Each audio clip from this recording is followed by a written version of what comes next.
En mi boda, mi prima gritó, él me embarazó. Seguí hasta el altar, le susurré felicidades por el bebé y le di al cura otro sobre. Contenía su prueba de fertilidad. El silencio lo dijo todo cuando supieron que era estéril. Así que ahí estaba yo, con mi título de biología en mano, enseñando a adolescentes sobre los cuadros de Punnett de imposibilidades genéticas, cuando descubrí que mi propia vida se había convertido en la anomalía científica definitiva, la amante embarazada de mi prometido estéril, que resultó ser mi prima, esperando el bebé de mi hermano, en mi boda, durante los votos. ¿Conocen ese momento en que tu existencia entera se convierte en un episodio de Jerry Springer para el que nunca audicionaste? Ese fue mi sábado, 14 de julio. A pleno mediodía en Austin, Texas, donde la temperatura alcanza los 3 dígitos. Y aparentemente, la traición familiar también.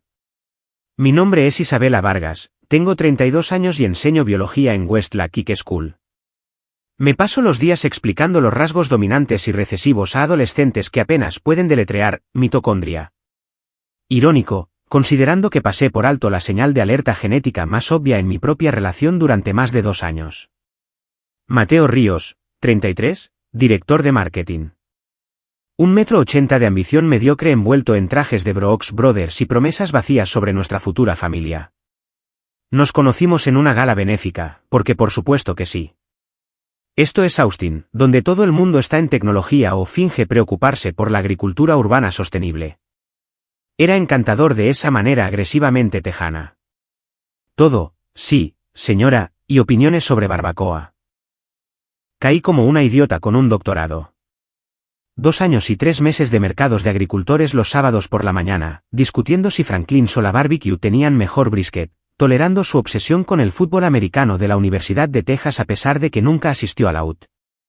2 años de él mencionando niños en cada cena festiva, pintando esta imagen de felicidad suburbana en Circle C Ranch con 2.5 hijos y un Golden Retriever con un nombre predecible como amigo. La propuesta ocurrió en Mount Bonnell durante el atardecer. Básico, pero admito que la vista lo vendió. Se arrodilló. Los turistas aplaudían como focas entrenadas, y dije que sí porque a veces incluso las profesoras de biología ignoran las señales de advertencia obvias, como que nunca quería discutir plazos reales de planificación familiar o ver a un especialista en fertilidad solo para revisar, o responder preguntas directas sobre su historial médico más allá de «¿Estoy sano, cariño?». 3 días antes de la boda, estaba buscando su pasaporte. Habíamos planeado 2 semanas en Grecia, Santorini, Mykonos, el itinerario completo de Instagram. Su pasaporte no estaba en los lugares obvios, así que empecé a excavar en el desastre de su oficina en casa. El hombre organizaba su vida como un dormitorio de primer año, lo que debería haber sido la señal de alerta número 47. Pero aquí estábamos. Cajón inferior, carpeta de Manila, documentos médicos con fecha de hace 12 años. Centro de Fertilidad de Austin. Informe de análisis de semen. Paciente, Ríos, Mateo. Concentración de esperma, 0. Morfología, no viable. Motilidad, ausente. Análisis post-quimioterapia después del tratamiento de cáncer testicular. Edad, 21. Pronóstico, esterilidad permanente.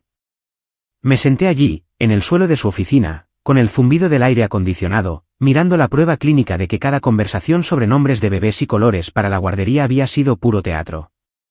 Tuvo cáncer a los 21. Sobrevivió. Perdió la fertilidad.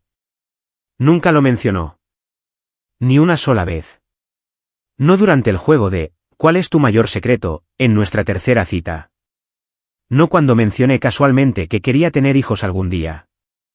No cuando discutimos sobre escuelas públicas versus privadas para niños que nunca existirían. Me temblaban las manos. No por desamor. No soy tan romántica. De pura rabia calculada. Porque Mateo no solo mentía sobre su historial médico, mentía sobre todo nuestro futuro. Y no me va bien la manipulación de datos. Fotografié cada página, las subí a una carpeta privada en la nube, volví a poner todo exactamente como lo encontré. Luego bajé las escaleras, donde él estaba viendo SportsCenter y comiendo mi hummus directamente del envase, porque los límites eran aparentemente solo sugerencias para este hombre. ¿Lo encontraste?, preguntó, sin levantar la vista. Sí. Cajón inferior, justo como dijiste. Las mentiras fluían tan fácilmente de él. Me hizo preguntarme qué más me había perdido. Pasé esa noche en mi apartamento. Mantuve mi propio lugar a pesar de sus indirectas pasivo-agresivas sobre ahorrar dinero si nos mudábamos juntos. Hice lo que cualquier científica que se precie haría, investigar. Investigadores privados en Austin, reseñas, tasas de éxito, garantías de discreción. A las 2 de la madrugada, había contratado a Investigaciones Rojas, $3.000 de mi fondo de emergencia. Valió cada centavo por respuestas que destruirían mi paranoia o confirmarían mis peores sospechas. Necesito vigilancia exhaustiva de 2 personas, le dije a Rojas por teléfono, le di los detalles de Mateo y luego añadí. Y mi prima Sofía Vargas, 29 años, actualmente embarazada, de aproximadamente 4 a 5 meses. Necesito saber quién es el padre. Rojas no preguntó por qué. Los investigadores profesionales nunca lo hacen. ¿Qué tan rápido puedes trabajar?, pregunté. ¿Qué tan rápido necesitas las respuestas? Me caso en 72 horas. Entonces las tendrás en 48. Las entregó en 36. El correo electrónico llegó el jueves por la noche. Asunto: hallazgos completos adjuntos. Fotos de vigilancia. Sofía y mi hermano Alejandro entrando en un motel Super 8 junto a la enero del 35. Marcas de tiempo que se remontaban a 14 meses. Capturas de pantalla de mensajes de texto. Aparentemente, Rojas tenía contactos que podían acceder a registros telefónicos, lo cual parecía ilegal, pero yo no iba a hacer preguntas. Mensajes entre Sofía y Alejandro discutiendo cómo decírselo a Isabela. Y quizás después de la boda sería mejor. Pero la joya de la corona, la obra maestra absoluta de la evidencia, fue el análisis de ADN. Rojas no solo había confirmado el romance. Había obtenido marcadores genéticos preliminares que sugerían la probabilidad de paternidad. Le había dado una muestra del cepillo de pelo de Alejandro cuando visité la casa de mamá para la planificación de la boda a principios de esa semana. Le dije que necesitaba el historial genético familiar para fines médicos. Probablemente pensó que estaba loca, pero me lo entregó.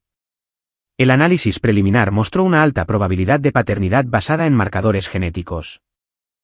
Aún no era una prueba válida en un tribunal, pero era suficiente para confirmar mis sospechas y justificar más pruebas después del nacimiento. Alejandro Vargas era casi con certeza el padre del bebé de Sofía. Mi hermano, mi prima, el hijo milagroso imaginario de mi prometido estéril.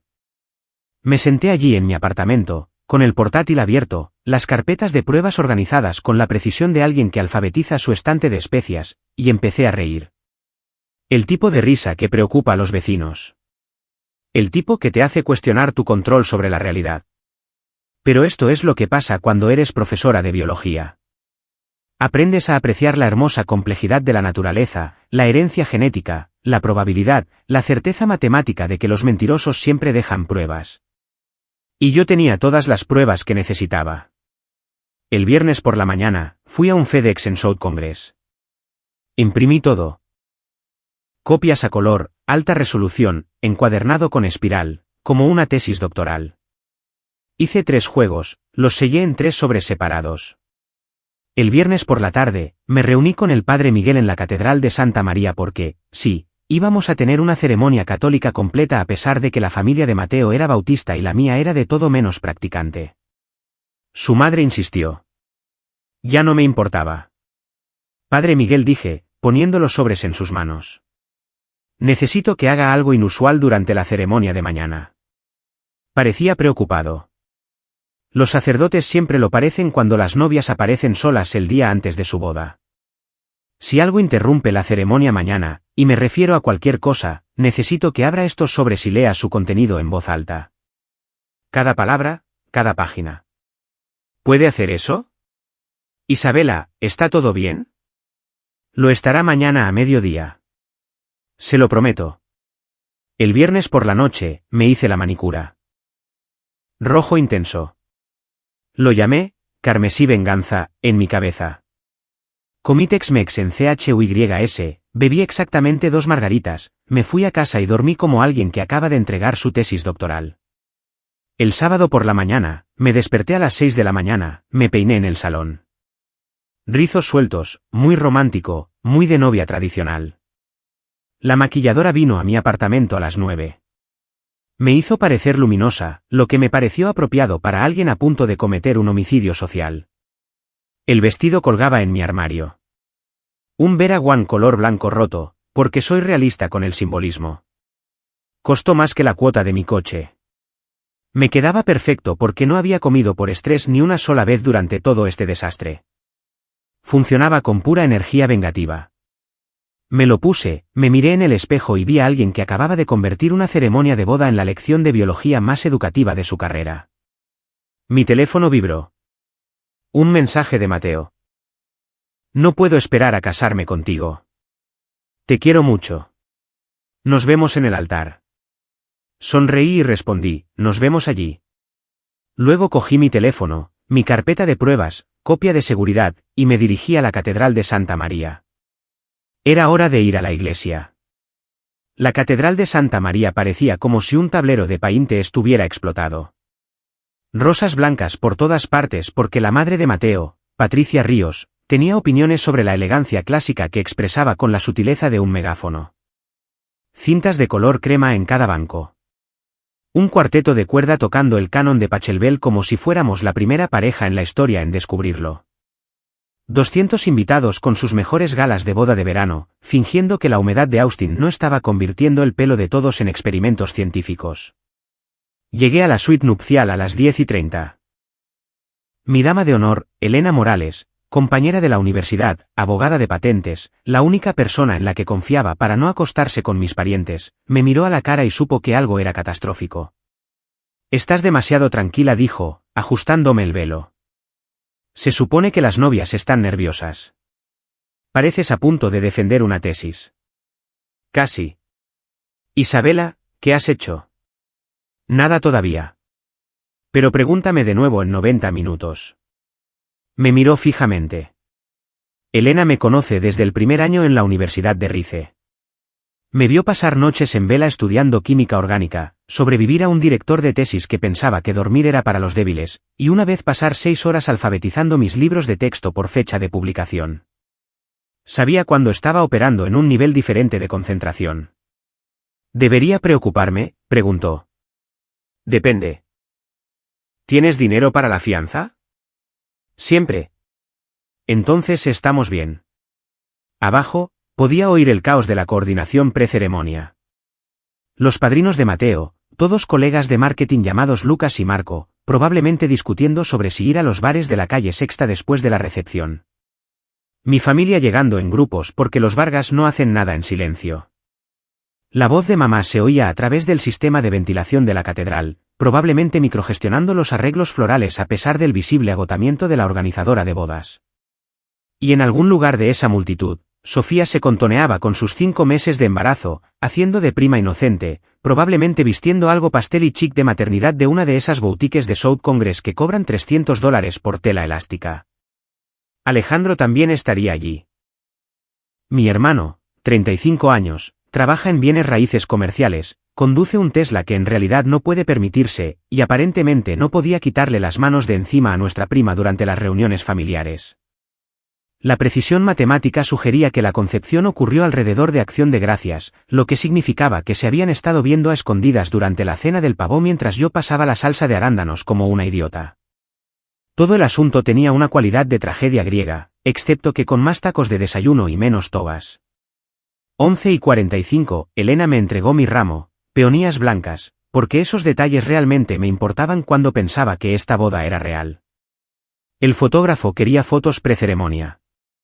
Sonreí a la orden, pensando en cómo estas fotos envejecerían maravillosamente una vez que se añadiera el contexto. Estás deslumbrante, dijo el fotógrafo. Absolutamente radiante. Gracias. Me he estado hidratando. La venganza es excelente para el cutis. 11:55, la coordinadora de la boda, una mujer agresivamente alegre llamada Valeria, que hablaba enteramente con signos de exclamación, asomó la cabeza en la suite nupcial. 5 minutos, Isabela. Todos están sentados. El novio está en el altar. ¿Estás lista para tu felices para siempre? Absolutamente lista. Elena me dio una última mirada. Pase lo que pase ahí fuera. Sé que me defenderás en el tribunal. Iba a decir que te ayudaría a esconder el cuerpo, pero la defensa legal también funciona. La adoraba. Mediodía. Las puertas de la iglesia se abrieron.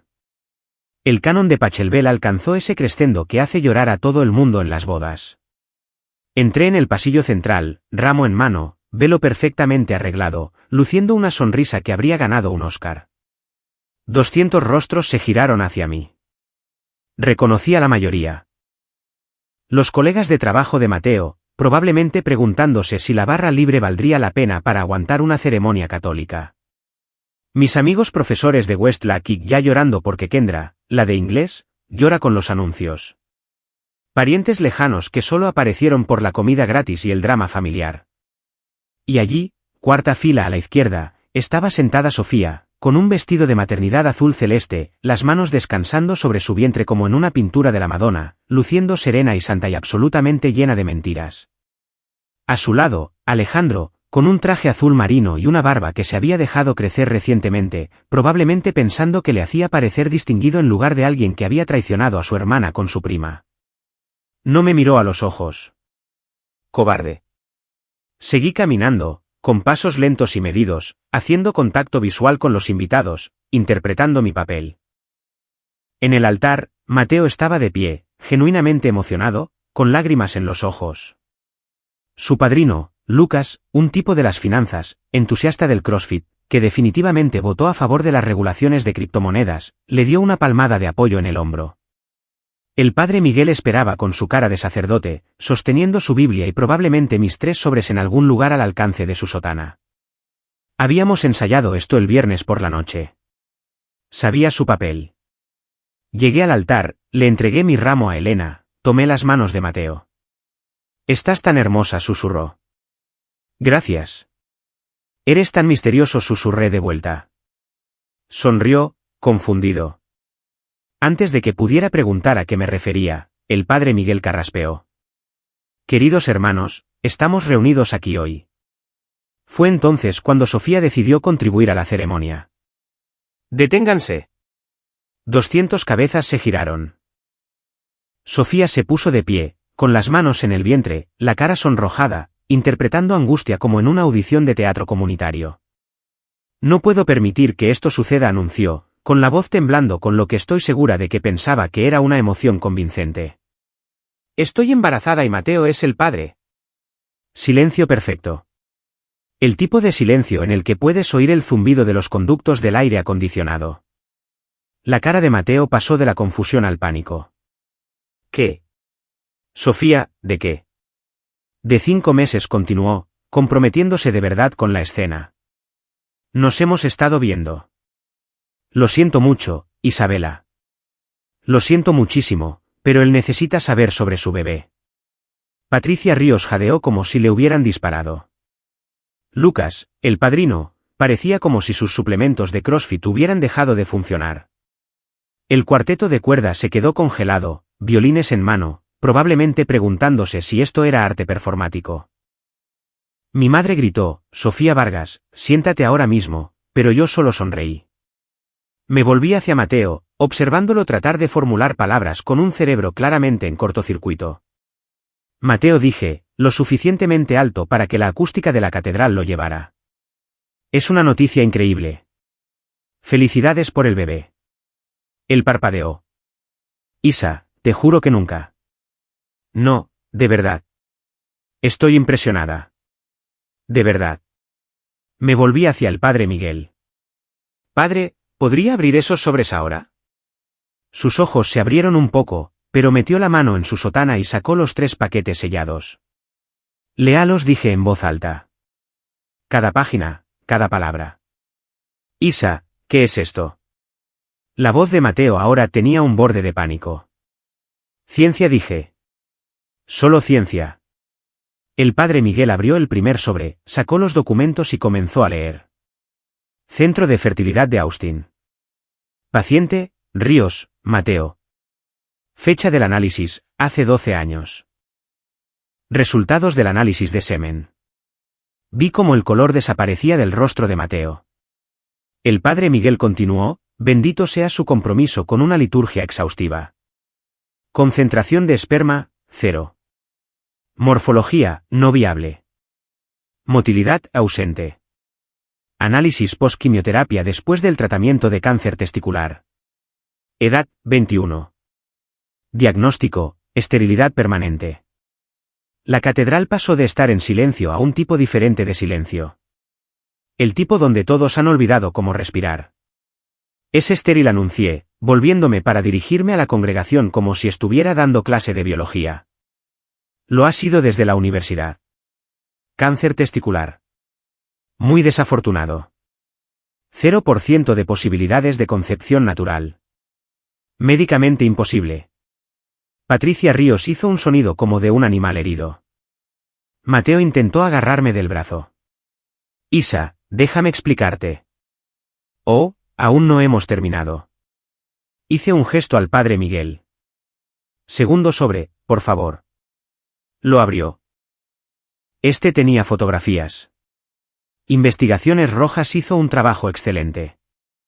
Alta resolución, marcas de tiempo, coordenadas GPS. Estas son fotos de vigilancia, leyó el padre Miguel, pareciendo cada vez más incómodo pero aguantando. Sujetos, Sofía Vargas y Alejandro Vargas. Ubicación, Motel Super 8, Interestatal 35. Múltiples fechas que abarcan 14 meses. Encontré a Alejandro entre la multitud. Se había puesto pálido. Sofía se había vuelto a sentar, con las manos agarrando su vientre, con aspecto de querer que el suelo se la tragara. Mi hermano, expliqué a los invitados, con un tono educativo firmemente en su lugar. Y mi prima. Aparentemente, lazos familiares muy estrechos. Los mensajes de texto en ese paquete son particularmente esclarecedores. Mucha discusión sobre guardar secretos, y lo que Isabela no sabe no le hará daño. Mi madre se levantó. Alejandro Vargas. ¿Qué has hecho? Alejandro no respondió. Solo miraba al suelo como si contuviera las respuestas. Tercer sobre, le dije al padre Miguel. Este lo abrió con más cuidado. Leyó el encabezado. Me miró con una mezcla de simpatía y asombro. Análisis genético preliminar, leyó. Presunto padre, Alejandro Vargas. Madre, Sofía Vargas. Marcadores genéticos recogidos y analizados. Fuerte probabilidad de paternidad indicada en base a la evidencia disponible. Se recomienda confirmación completa después del nacimiento. Y ahí estaba. Probabilidad científica. La hermosa fiabilidad de la genética, incluso en forma preliminar. Me volví hacia Sofía, que ahora lloraba. Lágrimas de verdad esta vez, no de actuación. Así que, solo para aclarar la biología aquí, dije, proyectando la voz como si estuviera dando una conferencia en un gimnasio. Mateo es estéril. Estás embarazada del bebé de mi hermano. Y ambos pensaron que acusarlo en mi boda lograría ¿qué, exactamente? ¿Simpatía? ¿Drama? ¿Publicidad gratuita? Sofía sollozó. Alejandro se levantó, intentó acercarse. Isabela, no queríamos que esto. Siéntate, Alejandro. Se sentó. Me volví hacia Mateo, que parecía haber sido atropellado por un camión cargado de libros de texto de medicina. ¿Sabías que eras estéril?, dije en voz baja. Solo para él. Durante más de 2 años.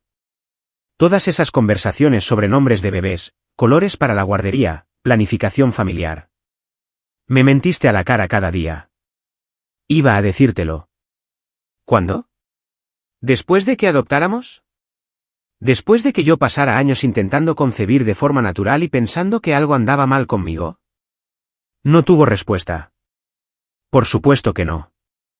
Me quité el anillo de compromiso, de 3 quilates, corte princesa, clásico y aburrido, y lo puse en su palma. Quédatelo. Véndelo.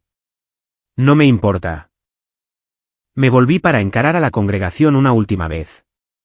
Gracias a todos por venir. Obviamente no habrá recepción, pero hay un camión de tacos en la 5ª calle que hace un al pastor excelente. Invito yo. Luego me levanté el vestido, caminé de vuelta por ese pasillo y abandoné mi propia boda. Elena me alcanzó en el estacionamiento, sosteniendo mi ramo. Eso dijo fue lo más salvaje que he presenciado. Soy profesora. No toleramos las trampas. ¿Y ahora qué? Ahora me voy a Cancún. ¿Sola? 2 semanas todo incluido. ¿Todavía vas a la luna de miel? Lo pagué. Más vale que lo disfrute. Me abrazó. Eres mi heroína. Solo soy alguien que entiende de genética.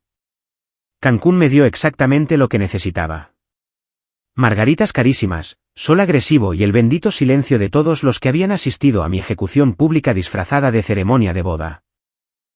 El resort, una monstruosidad todo incluido en la zona hotelera, tenía bares en la piscina, piscinas infinitas y personal entrenado para no hacer preguntas cuando novias solas aparecían con marcas de bronceado de anillos de compromiso quitados. Pasé los primeros 3 días en una cabaña junto a la piscina, trabajando en una lista de lectura que había estado ignorando durante más de 2 años, revistas de biología molecular, artículos de investigación sobre aplicaciones de CRISPR, cualquier cosa que me recordara que mi cerebro servía para algo más que confiar en hombres mediocres con secretos. El 4.º día, finalmente revisé mi teléfono. 87 llamadas perdidas. 143 mensajes de texto. Mi bandeja de entrada de correo electrónico parecía la escena de un crimen digital. Mamá, llámame inmediatamente. Esta familia es un desastre. Elena, eres una leyenda. Además, Mateo ha estado llamándome. Lo bloqueé. Números desconocidos que probablemente eran de Mateo, Sofía o Alejandro tratando de explicar lo inexplicable. Y un correo electrónico que llamó mi atención porque la remitente era Patricia Ríos, la madre de Mateo. La de las opiniones sobre las rosas blancas y los comentarios pasivo-agresivos sobre que mi carrera consumía demasiado tiempo para una futura esposa. Asunto, tenemos que hablar de lo que has hecho. Lo abrí con el mismo entusiasmo que le daría a una endodoncia. Isabela, tu comportamiento en la catedral fue absolutamente imperdonable. Humillaste a mi hijo delante de sus colegas, amigos y familia. Cualquier problema que tuvieran debería haberse manejado en privado. Cría a Mateo mejor que esto y, francamente, esperaba más de alguien con tu educación. Emprenderemos acciones legales por estrés emocional y difamación. Destruiste la reputación de mi hijo por lo que parece ser un malentendido sobre su historial médico. Espera noticias de nuestro abogado. ¿Patricia? Lo leí 2 veces, luego empecé a reír tan fuerte que el encargado de la cabaña me preguntó si necesitaba agua. Acciones legales por difamación porque había compartido públicamente documentos médicos que probaban que su hijo era un mentiroso. Esta mujer claramente nunca había oído hablar de las leyes de descubrimiento de pruebas. Reenvié el correo a Elena con una sola línea, por favor, aconséjame. Respondió en 30 segundos, no tiene ningún caso. Guarda todo. Si son lo suficientemente estúpidos como para demandar, contrademandaremos por fraude y estrés emocional. Además, tienes que ver algo. Revisa tu correo personal. Cambié a mi cuenta personal. Elena me había reenviado un enlace a una publicación de Facebook. El perfil de Mateo. Público. Publicado 2 días después de la boda. A veces la vida da giros inesperados. Isabela y yo hemos decidido tomar caminos separados. No le deseo nada más que lo mejor y pido privacidad durante este difícil momento. Gracias a todos los que se han puesto en contacto para dar su apoyo. 462 comentarios. Lo revisé como si viera un accidente de coche en cámara lenta. Lucas, el padrino, te salvaste de una buena, hermano. Mantente fuerte. Algún colega de marketing, ella se lo pierde, tío. Eres un partidazo. Un amigo de la Universidad de Mateo, las mujeres están locas. Encontrarás algo mejor. Y luego, enterrado entre las respuestas, un comentario de alguien llamada Giselle Montero que me hizo sentarme derecha. Mateo, siento mucho que estés pasando por esto. Sé lo difícil que es cuando alguien en quien confías te traiciona. Si necesitas hablar, siempre estoy aquí. Giselle, seguido de la respuesta de Mateo, gracias, Giselle. Significa mucho. ¿Un café pronto? Hice clic en el perfil de Giselle. 28. Coordinadora de marketing en la misma empresa donde trabajaba Mateo. Foto de perfil, entusiasta del fitness, rubia. Definitivamente poseía ropa deportiva que costaba más que la cuota mensual de mi coche. Su timeline era público. Retrocedí 6 meses. Foto de marzo, happy hour de la empresa. Giselle y Mateo riendo con cócteles, el brazo de él alrededor de sus hombros. Pie de foto, el mejor equipo de trabajo. Abril, almuerzo de equipo con estos humanos increíbles. Mateo prominentemente sentado al lado de Giselle. Mayo, celebrando las victorias del segundo trimestre. Foto de grupo, pero Mateo y Giselle estaban posicionados como personas que habían coordinado sus atuendos. Junio, 3 semanas antes de nuestra boda, a veces las mejores conexiones ocurren cuando menos te lo esperas. Publicado a las 11 de la noche. Sin foto. 14, me gusta. El de Mateo era el primero. Tomé capturas de pantalla de todo. Se las envié a Investigaciones Rojas con un simple mensaje: necesito una verificación completa de antecedentes e historial de vigilancia de Giselle Montero. Priorizar cualquier conexión con Mateo Ríos durante los últimos 6 meses. Luego pedí otra margarita y volví a mi revista de biología molecular como una adulta funcional. Rojas respondió 8 horas después con un informe de 40 páginas que se leía como una telenovela escrita por gente que suspendió la clase de sutileza. Giselle Montero, coordinadora de marketing, comenzó en la firma de Mateo hace 14 meses. En 4 meses, ella y Mateo viajaban juntos para reuniones con clientes en Dallas, Houston, San Antonio. Los recibos de hotel mostraban habitaciones contiguas que se convirtieron en habitaciones individuales para el 5.º mes.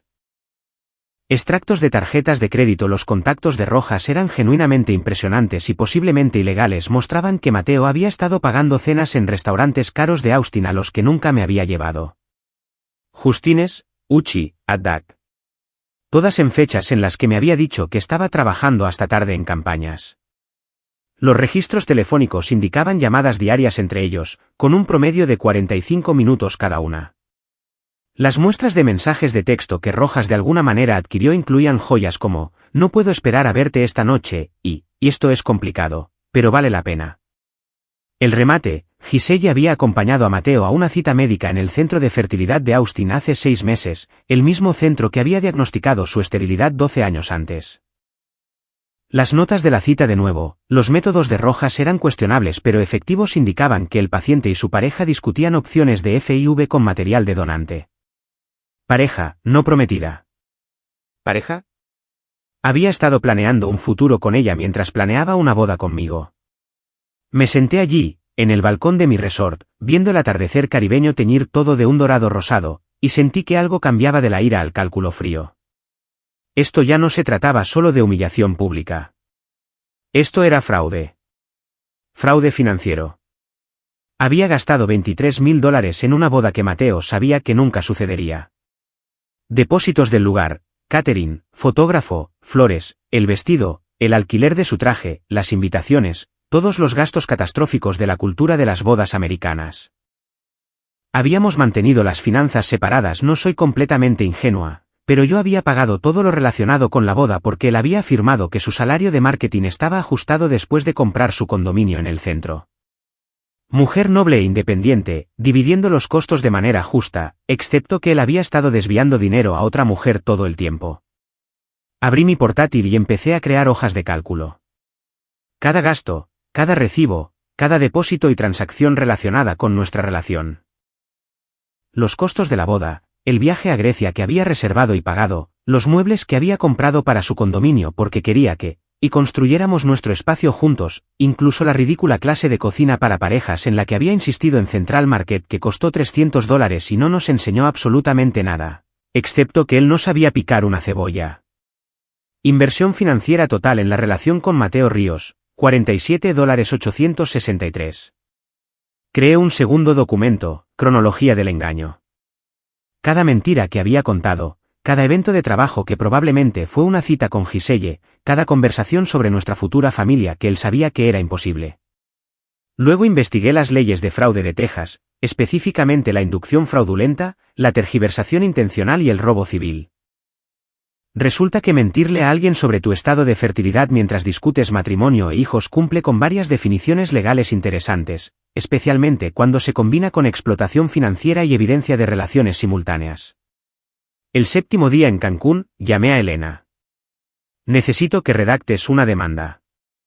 Fraude civil, restitución financiera, estrés emocional, todo. Contra Mateo y Giselle Montero. Ella sabía que él estaba comprometido. Participó en el engaño. Texas reconoce la enajenación de afecto en ciertos contextos. Elena se quedó en silencio por un momento. ¿Quieres usar la opción nuclear?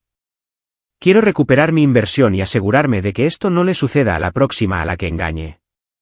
Necesitaré toda tu documentación. Ya está organizada. Te la envío ahora. Isabela, ¿estás bien? Pregunta interesante. ¿Estaba bien? Había sido traicionada públicamente, engañada durante más de 2 años, explotada financieramente y humillada frente a 200 personas por mis propios familiares. Pero también estaba sentada en Cancún con una margarita, una revista de biología molecular y una estrategia legal que haría que mi ex prometido se arrepintiera de cada decisión que había tomado desde que compró ese anillo de compromiso. Estoy abordando científicamente un problema que requiere una solución sistemática, dije. Así que sí, estoy perfectamente bien. Eso es lo más aterrador que has dicho en tu vida. Gracias. Pasé la semana restante en México construyendo mi caso. Cada mañana, café en el balcón mientras organizaba pruebas. Por las tardes, nadar y leer precedentes legales en mi tableta resistente al agua. Por las noches, videollamadas con Elena revisando la estrategia. Presentamos la demanda 2 días después de mi regreso a Austin. $47,863 en daños, más honorarios legales, más daños punitivos por fraude intencional. El abogado de Mateo, un tipo corporativo llamado García que probablemente cobraba por cada respiración, envió una carta amenazante en 24 horas. Elena respondió con nuestro paquete de pruebas, 60 páginas. Fraude médico, explotación financiera, cronología del engaño, la participación de Giselle, recibos de hotel, mensajes de texto. Todo. García se quedó en silencio. Patricia Ríos envió otro correo electrónico, considerablemente menos confiado. Quizás podamos discutir este asunto en privado antes de que se complique más. Respondí, nos vemos en el tribunal. Porque algunas lecciones requieren educación pública, y yo soy una excelente profesora. La fase de descubrimiento de pruebas en un litigio civil es algo hermoso cuando eres el demandante sin nada que ocultar y todo por ganar. El abogado de Mateo, García, lo aprendió por las malas cuando Elena citó 2 años de registros financieros, registros telefónicos y correspondencia laboral de su cliente. Resulta que mentir bajo juramento es sustancialmente más difícil que mentirle a tu prometida. La declaración tuvo lugar en septiembre, 2 meses después del incidente de la catedral. Una sala de conferencias en el bufete de Elena en el centro. Ventanas del suelo al techo con vistas al lago Lady Bird. Todo diseñado para intimidar a la gente que pensaba que podía burlar al sistema legal. Mateo apareció luciendo como si hubiera envejecido 5 años. Traje azul marino, probablemente el mismo de la boda. García a su lado, ya sudando a pesar del agresivo aire acondicionado. Me senté al otro lado de la mesa, con un bloc de notas amarillo frente a mí, luciendo mi falda lápiz gris favorita y la expresión que uso cuando los estudiantes intentan convencerme de que su perro realmente se comió su tarea. Elena comenzó suavemente. Señor Ríos, cuando se enteró por primera vez de su esterilidad. Tenía 21 años, después del tratamiento contra el cáncer. ¿Y cuándo comenzó su relación con la señorita Vargas? Hace unos 2 años y 3 meses antes de la fecha programada para la boda. ¿En algún momento durante esos 2 años y 3 meses, le reveló su condición médica a la señorita Vargas? Silencio. García le susurró algo. Mateo carraspeó. No. ¿Usted y la señorita Vargas discutieron tener hijos? Sí. ¿Con frecuencia? Sí. ¿Puede estimar cuántas conversaciones tuvieron sobre formar una familia? Parecía miserable. No lo sé. Docenas, quizás más. Y durante estas docenas de conversaciones sobre niños, usted sabía que no podía engendrarlos biológicamente. ¿Consideró alguna vez decirle la verdad a la señorita Vargas? Iba a hacerlo. Es solo que, señor Ríos. No quería perderla. Elena dejó que eso flotara en el aire por un momento, luego cambió de tema. Hablemos de su relación con Giselle Montero. García objetó. Elena sacó los recibos del hotel. García se quedó en silencio. ¿Cuánto tiempo hace que conoce a la señorita Montero? Empezó en la firma unos 14 meses antes de la fecha de la boda. ¿Y cuándo se volvió romántica su relación? No sé si la llamaría. Señor Ríos. Tenemos mensajes de texto en los que se refiere a ella como, lo mejor que me ha pasado. Tenemos registros de hotel que muestran habitaciones compartidas en 3 ciudades de Texas. Tenemos testimonios de colegas que los vieron salir juntos de eventos de trabajo. Así que, intentémoslo de nuevo. ¿Cuándo se volvió romántica su relación? Se desmoronó como un pañuelo de papel mojado. Unos 4 meses después de que ella empezara. Así que 10 meses antes de la boda. 10 meses antes de la boda. Mientras le hablaba a mi clienta de destinos para la luna de miel y nombres de bebés, ¿mantenía relaciones íntimas con la señorita Montero estando comprometido con la señorita Vargas? Sí. ¿Cuántas veces? No tengo una estimación exacta. 20, quizás 30 veces. Escribí una nota en mi blog, Multitarea Eficiente. Debería añadirlo a su LinkedIn. Elena continuó.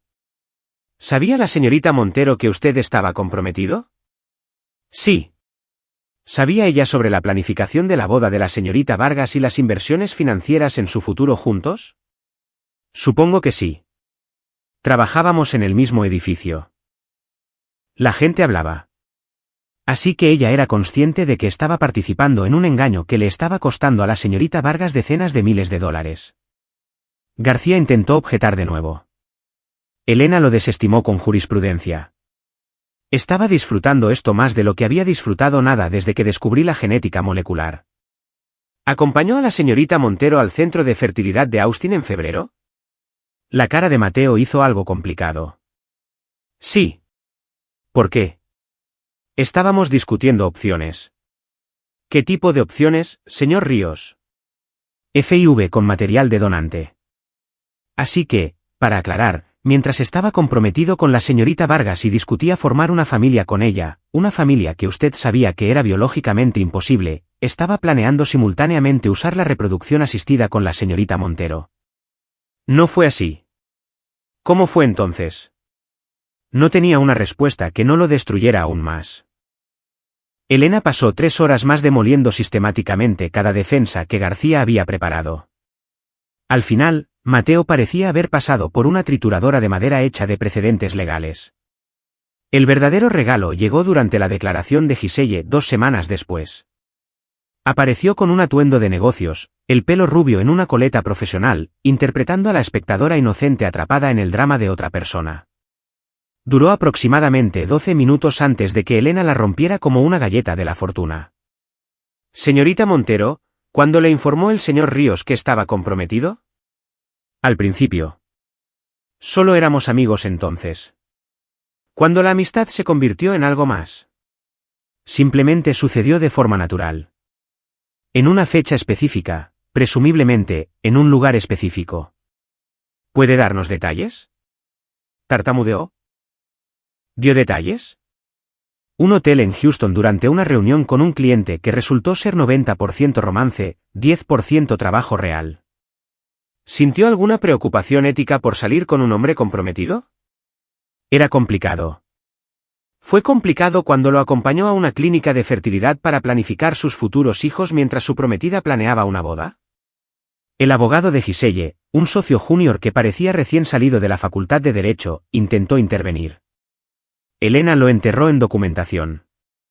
¿Sabía que la señorita Vargas había invertido más de $40.000 en los preparativos de la boda? ¿No pensó en el impacto financiero de sus acciones en otra mujer, o no le importó? No pensé que llegaría tan lejos. ¿Qué pensó exactamente que pasaría, señorita Montero? Sin respuesta, solo lágrimas. Del tipo performativo que no genera simpatía en las declaraciones. Para octubre, García contactó a Elena con una oferta de acuerdo. $20,000. Tómalo o déjalo. Sin admisión de culpa. Elena me llamó desde su oficina. Están asustados. Podemos presionar por más.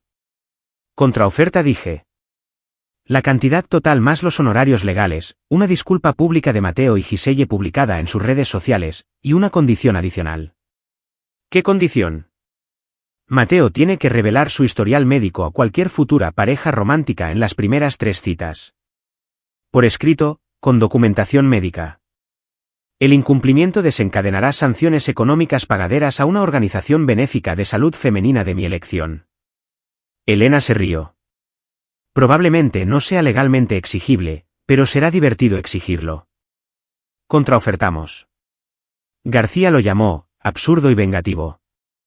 Elena respondió: nos vemos en el tribunal entonces. La fase de descubrimiento ha sido fascinante hasta ahora. Imagínese lo que un juicio descubrirá. Llegaron a un acuerdo en noviembre. $47,863 más $12,000 en honorarios legales, más disculpas públicas de Mateo y Giselle publicadas en Facebook, Instagram y LinkedIn detallando su mal juicio y acciones hirientes. El requisito de revelación se negoció a una fuerte recomendación, en lugar de un mandato legal, pero me quedo con la victoria moral. La disculpa de Mateo se publicó un miércoles por la tarde. Estaba dando clase de biología, explicando la herencia mendeliana a jóvenes de 17 años que apenas entendían por qué la mitosis importaba. Mi teléfono empezó a vibrar. Mensajes de Elena, de mamá, de antiguos invitados a la boda, de conocidos de la secundaria con los que no había hablado desde la graduación. Lo revisé durante el almuerzo. La publicación de Mateo tenía 4.000 compartidos, 1.700 comentarios. La mayoría de ellos de mujeres compartiendo sus propias historias de hombres que habían mentido sobre la fertilidad, condiciones médicas, situaciones financieras, familias secretas enteras. Los comentarios eran brutales. Mi favorito vino de alguien llamada Ramona: el karma no es un concepto. Es una profesora de biología con pruebas. La publicación de Giselle duró 6 horas antes de que la borrara. Demasiado tarde. Las capturas de pantalla viven para siempre. El Departamento de Recursos Humanos de su empresa supuestamente tuvo conversaciones sobre conducta profesional. La transfirieron a su oficina de Dallas en diciembre. Patricia Ríos envió un último correo electrónico: Isabela, espero que estés satisfecha con lo que has logrado. La reputación de mi hijo está arruinada. Su carrera está dañada. Todo porque no pudiste manejar un asunto privado en privado. No respondí. Algunas personas nunca aprenden que las consecuencias y la responsabilidad no son lo mismo que la venganza. El dinero del acuerdo llegó a mi cuenta en diciembre. Doné $5.000 a Planned Parenthood a nombre de Patricia. Le enviaron una tarjeta de agradecimiento. Me dijeron que estaba encantada. Usé otros 10.000 para pagar el préstamo de mi coche. Puse 15.000 en cuentas de jubilación. Gasté 2.000 en un nuevo armario porque nada dice seguir adelante, como ropa que no fue comprada mientras salías con un mentiroso. La cantidad restante fue a ahorros, un fondo de emergencia para emergencias reales, no para financiar el futuro ficticio de otra persona. Sofía dio a luz en enero, un niño. Ella y Alejandro aparentemente están tratando de arreglar las cosas en terapia de pareja, lo cual me enteré por mamá durante la cena de Navidad, que estratégicamente me salté. Tu hermano quiere disculparse, dijo mamá por teléfono. Puede enviarlo por correo electrónico. Lo leeré eventualmente. Isabela, la familia es importante. También lo es la honestidad. Avísame cuando encuentre un poco. Pasé la Navidad en Colorado con Elena y su familia. Esquí, chocolate caliente, cero drama. Regresé a Austin en enero, renovada y lista para el semestre de primavera. Fue entonces cuando conocí a Andrés. La conferencia de genética tuvo lugar en el Hotel Fairmont en enero. Uno de esos eventos de desarrollo profesional donde los científicos se reúnen para discutir aplicaciones de CRISPR mientras consumen café mediocre de centro de conferencias y fingen que el desayuno continental cuenta como nutrición. Yo presentaba una investigación sobre prácticas de asesoramiento genético en la educación pública. Básicamente, como enseñar a los adolescentes sobre enfermedades hereditarias sin traumatizarlos. Irónico, considerando mi reciente educación en imposibilidades genéticas que involucran a prometidos fraudulentos. Andrés Navarro estaba sentado 3 filas más atrás durante mi presentación. 36, genetista médico en la Facultad de Medicina de Dell, especializado en endocrinología reproductiva. Me fijé en él porque se rió de mi chiste sobre que los cuadros de PubMed son la droga de entrada para entender por qué las teorías de tu tío sobre los rasgos familiares son científicamente inútiles. Después de la sesión, se acercó con un café y lo que aprendí que era su frase de apertura estándar. Eso fue brillante. Además, tengo que preguntar, ¿la historia de la boda que ha estado circulando en los círculos médicos de Austin, eras tú? Aparentemente, mi incidente en la catedral se había convertido en material de estudio en cursos de ética médica. Algo sobre la privacidad del paciente, las obligaciones de divulgación y las consecuencias del engaño reproductivo. Culpable dije, aunque prefiero pensar en ello como educación biológica aplicada. Fue legendario. Lo uso en mis sesiones de asesoramiento. Y es por esto que discutimos el historial médico desde el principio. Tomamos un café, luego cenamos, luego 3 meses de salir con alguien que entendía que la honestidad sobre las limitaciones genéticas no es opcional. Es fundamental. Andrés es refrescantemente directo. Cuando le pregunté sobre su historial médico en la segunda cita, porque aprendo de la experiencia, me entregó sus registros de salud completos, los resultados del panel genético y el análisis de fertilidad sin pestañear. Aprecio la franqueza, dijo. Ahorra tiempo. La mayoría de la gente lo encuentra desagradable. La mayoría de la gente no ha tenido su boda convertida en una demostración de biología. Buen punto. Llevamos juntos 8 meses. Es septiembre y acabo de cumplir 33 el mes pasado. Andrés lo celebró con un pastel en forma de doble hélice y una tarjeta que decía, 1 año más vieja, exponencialmente más sabia. Nunca ha mentido sobre trabajar hasta tarde porque realmente trabaja hasta tarde. La investigación genética implica horarios ridículos. Nunca ha prometido futuros imposibles porque toda su profesión gira en torno a gestionar expectativas realistas.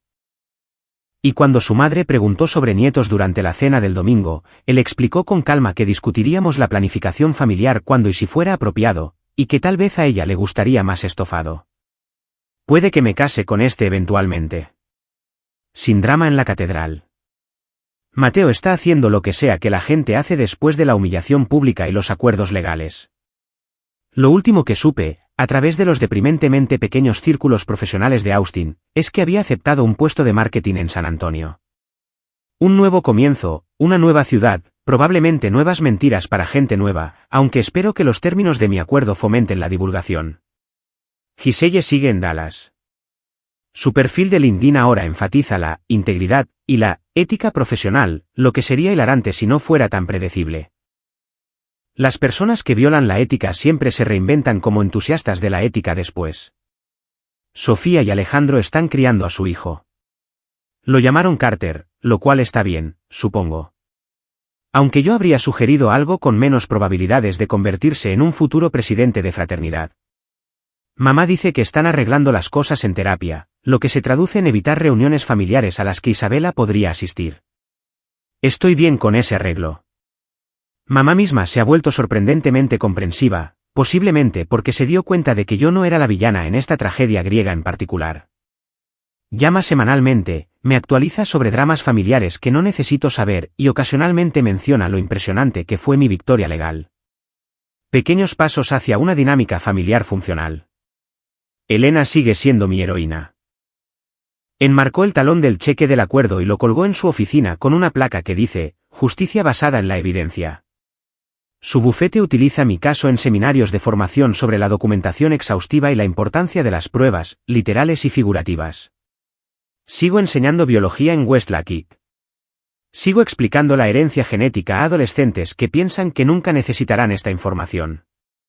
Sigo usando ejemplos del mundo real, aunque he aprendido a anonimizar la historia de la boda cuando discuto la ética de las pruebas genéticas.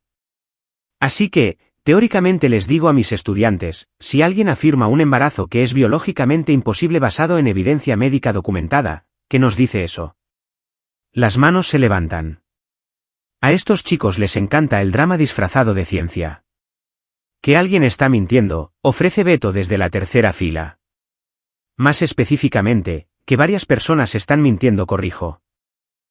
Y es entonces cuando la documentación se vuelve importante. La evidencia importa. Las capturas de pantalla importan. Los registros médicos importan. Esto es sobre su boda, profesora Vargas, pregunta Simona, porque los adolescentes no tienen filtro y tienen acceso completo a los chismes de sus padres. Esto es sobre entender que la biología no miente. Incluso cuando la gente lo hace. ¿Lo entienden?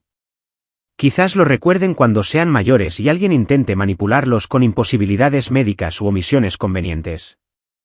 Eso es lo bueno de enseñar. Nunca sabes qué lecciones realmente calan, pero siembras semillas de todos modos y esperas que algo crezca. La vida es mejor ahora que cuando estaba en ese altar el julio pasado. Mejor que los 2 años y 3 meses que pasé planeando un futuro con alguien que ya me había eliminado de su historia real. Mejor que fingir que todo estaba bien mientras ignoraba imposibilidades matemáticas obvias en la cronología de nuestra relación. Me despierto junto a alguien que piensa que el asesoramiento genético es un juego previo. Enseño a estudiantes que realmente aprecian cuando la biología explica el drama familiar. Tengo cuentas de ahorro que no están financiando la vida secreta de otra persona. Y sé exactamente cuáles son mis límites con respecto a la deshonestidad. Tolerancia cero. Consecuencias máximas, sin disculpas. Algunas personas me llaman vengativa. Yo me llamo científicamente exhaustiva. Algunos dicen que sobrereaccioné. Yo digo que reaccioné proporcionalmente a un fraude sistemático. Algunos piensan que debería haberlo manejado en privado. Yo pienso que el engaño público merece una corrección pública. El incidente de la catedral me enseñó algo valioso. La toma de decisiones basada en la evidencia se aplica a las relaciones al igual que a la investigación. Documenta todo. Confía en los datos por encima de las promesas. Y nunca, jamás, te cases con alguien cuyo historial médico contradiga sus planes de vida. Además, si alguien va a destruir tu boda, asegúrate de ser tú quien controle la narrativa. Resulta que la mejor venganza no es vivir bien. Es vivir bien y con pruebas.